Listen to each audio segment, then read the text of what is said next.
আমি আমার মা বোনদেরকে বলবো, আপনারা নিজেদেরকে গুছিয়ে সাজিয়ে স্বামীর সামনে উপস্থাপন করেন।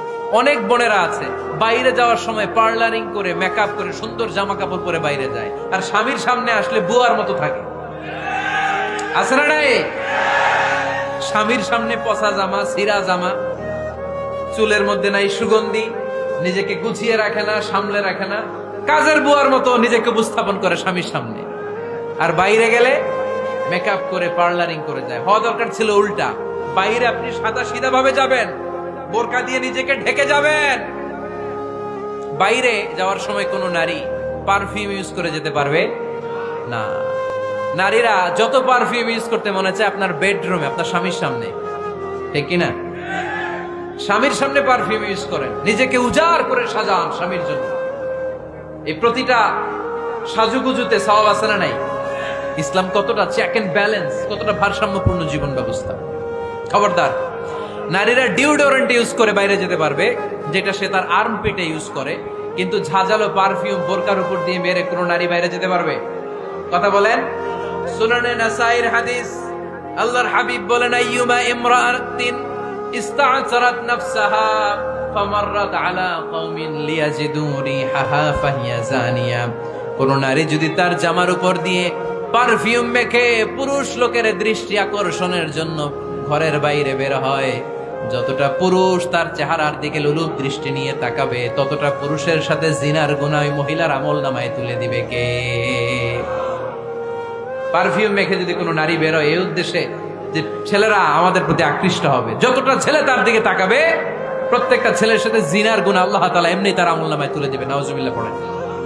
এজন্য খবরদার, নিজেকে সাজিয়ে গুজিয়ে স্বামীর সামনে উপস্থাপন করো, সাজিয়ে গুজিয়ে।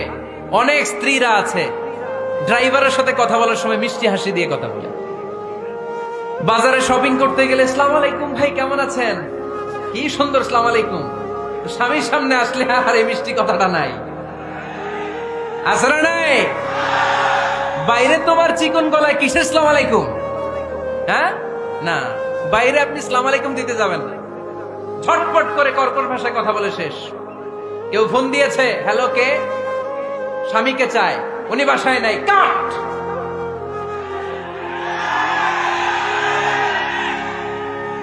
কারে চান? আপনার হাজবেন্ডের, নাই, কাট, শেষ করে দিবেন।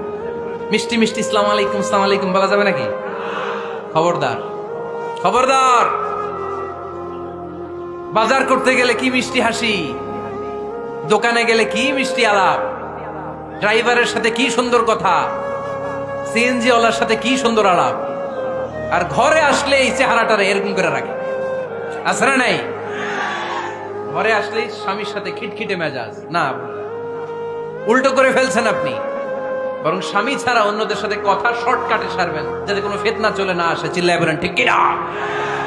আর নিজেকে স্বামীর জন্য উজাড় করে সাজান, পার্লারিং করেন, বিউটিফিকেশন করেন, মেকআপ করেন, বেডরুমে পারফিউম মাখেন, নিজেকে উজাড় করে স্বামীর জন্য সাজান।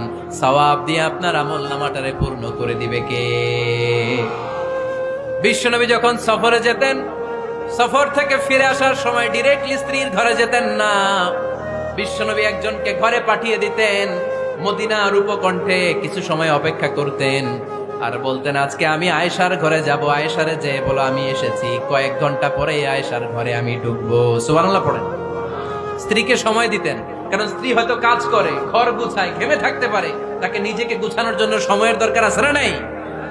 লম্বা সফর শেষ করে, সেই বুখারীর হাদিস, বিশ্বনবী যখন সফর শেষ করে মদিনায় ফিরতেন, ডিরেক্টলি স্ত্রীর কাছে যেতেন না, মদিনার উপকণ্ঠে ওয়েট করতেন এবং বার্তাবাহককে পাঠাতেন, যে বলো যে আজকে আমি সফিয়ার ঘরে থাকবো।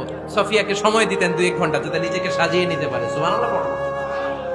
এজন্য প্রতিটা স্ত্রীর উচিত, আমার মা বোনেরা যারা আপনার মহিলা প্যান্ডেল থেকে শুনছেন, নিজেকে উজাড় করে স্বামীর জন্য সাজান। আপনার সাজুগুজু বেগানা পুরুষদের জন্য নয়, যে পুরুষদের সাথে দেখা দেওয়া জায়েজ নাই তাদের জন্য নয়, রাস্তার পুরুষের জন্য নয়। আপনার সাজুগুজু, আপনার সৌন্দর্য, আপনার বিউটি সব আল্লাহ তাআলা আপনার স্বামীর জন্য করতে বলেছে। চিল্লায় বলেন ঠিক কিনা? 10 নাম্বার দায়িত্ব, স্বামীর ক্যাপাসিটির বাইরে না যাওয়া। আপনি জানেন স্বামীর বেতন হলো 20,000, আপনি এসে বলা শুরু করছেন, পাশের ঘরের ভাবিরে দেখলাম 25,000 টাকা দামের জামদানি শাড়ি কিনছে, আমারও একটা দিবা। আছে না নাই? আবদারটা হইল, আবদারটা হইছে। আপনি তো জানেন আপনার স্বামীর ক্যাপাসিটি কতটুকু। আমার বোনেরা, আমার মায়েরা, খবরদার, আপনার স্বামীর ভেতরে আপনার জান্নাত, আপনার স্বামীর ভেতরে আপনার জাহান্নাম।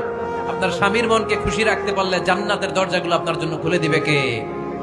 ক্যাপাসিটির বাইরে কিছু চাবেন না। এই 10টা স্ত্রীদের দায়িত্ব। এই 10টা পয়েন্ট যদি কোনো স্ত্রী স্বামীর জন্য এইভাবে স্যাক্রিফাইস করে করে এইভাবে আঞ্জাম দিতে পারে, এই স্ত্রীদের জন্য জান্নাতের দরজাকে খোলা রেখেছে কে? আওয়াজ করে বলতে হবে, খোলা রেখে দিয়েছেন কে?